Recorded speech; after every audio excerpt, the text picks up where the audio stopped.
திராவிடம், தேசியம், தமிழ் தேசியம். இதை எல்லாரும் கண்டிப்பா தெரிஞ்சுக்கணும். இதை நம்ம சொல்ல போனா மேதகு பிரபாகரன் அவர்கள், வேலுப்பிள்ளை பிரபாகரன் அவர்கள், தமிழனுக்கென்று ஒரு தேசம் வேண்டும் என்று ஒரு இனத்தையே படிகொடுத்து இருந்தார். இந்த தமிழ் உலகத்திலேயே தமிழனுக்கென்று ஒரு தேசம் இல்லை, வேதனை.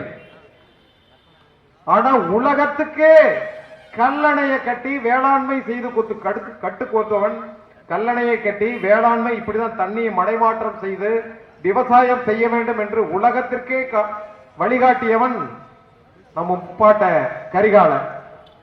அவ்வளவு பெரிய பாரம்பரியம், உலகத்துக்கே விவசாயம் செய்ய கத்துக் கொடுத்தவன் கரிகாலன்.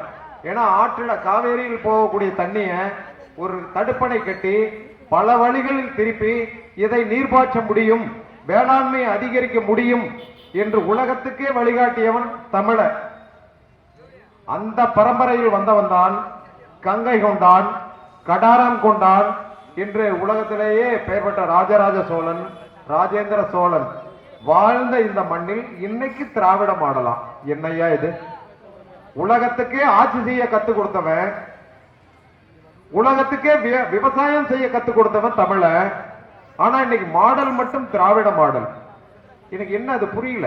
தமிழர் மாடல்னு சொல்லுங்க, நமக்கு எளிமையா புரியும். அது என்ன திராவிடர் மாடல்? எனக்கு இது ரொம்ப நாளா புரிதல் இல்லாதே இருந்தது. தமிழ்நாட்டில் தமிழர் இருக்கும், இங்க என்ன தமிழர் மாடல்னு சொல்லாமே, அது என்ன திராவிட மாடல்? புரியாத புதிராவே இருந்தது. புரட்டி பார்த்தோம். 1953 மொழிவாரி மாநிலம் பிரிக்கப்பட்ட போது அதுக்கு முன்ன திராவிடன் சொன்னீங்க, ஓகே. கர்நாடகா, கேரளா, தெலுங்கானா எல்லாம் ஒண்ணு இருந்தது. 4 மொழி பேசும் மக்கள் இருந்தார்கள். திராவிட மாடல் எல்லாம் பொதுவா இருந்தோம். திராவிடம் என்ற வார்த்தையை உச்சரிச்சிங்க. அவங்கவுங்களுக்கு உண்டான மாநிலத்தை கொடுத்துட்டோமே. இப்ப தமிழர் மாடல் சொல்லணும். அது எனக்கு ஒண்ணுமே புரியல. இன்னமும் அந்த திராவிடத்தை எடுக்கிறது யார் யார் ஏத்துக்குவான்ற இளைஞர்கள். இன்னைக்கு தமிழ்நாட்டில் தமிழர்கள் மட்டும்தான் இருக்கும். தமிழர் மாடல்னு சொல்ல வேண்டியதானே. அதுல எங்கன்னா உங்களுக்கு வெக்கம், வேதனை? நம்ம ஓட்டு இங்க தமிழர்கள் ஓட்டை வாங்கி தானே நம்ம ஜெயிக்கிறோம், தமிழர்களை தானே ஆட்சி செய்யறோம். அப்ப தமிழர் மாடல் சொல்லணும். இப்ப பாத்தீங்கன்னா அரசு பேருந்துல கூட தமிழ்நாடு அரசு பேருந்துன்னு சொல்றதுல உங்களுக்கு வெக்கமா? அந்த தமிழ்நாடுன்ற வார்த்தையை தூக்கிடுறாங்க. அரசு போக்குவரத்துகளை என்னது? தமிழ்நாட்டில் தானே இருக்கும். தமிழன் பாரம்பரியம் என்ன? உலகமே மெச்சராயா.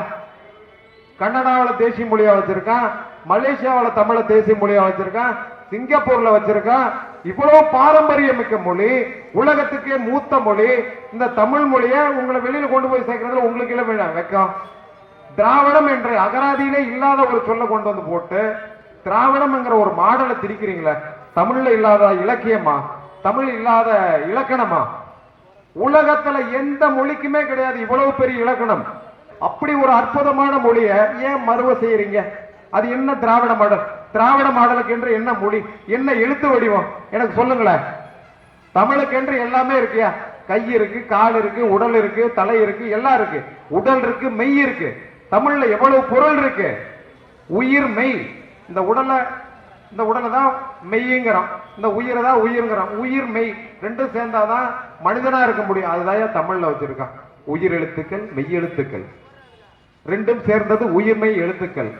எவ்வளவு ஒரு அற்புதமான மொழியை எப்படி மறுவ வைக்கிறீங்க?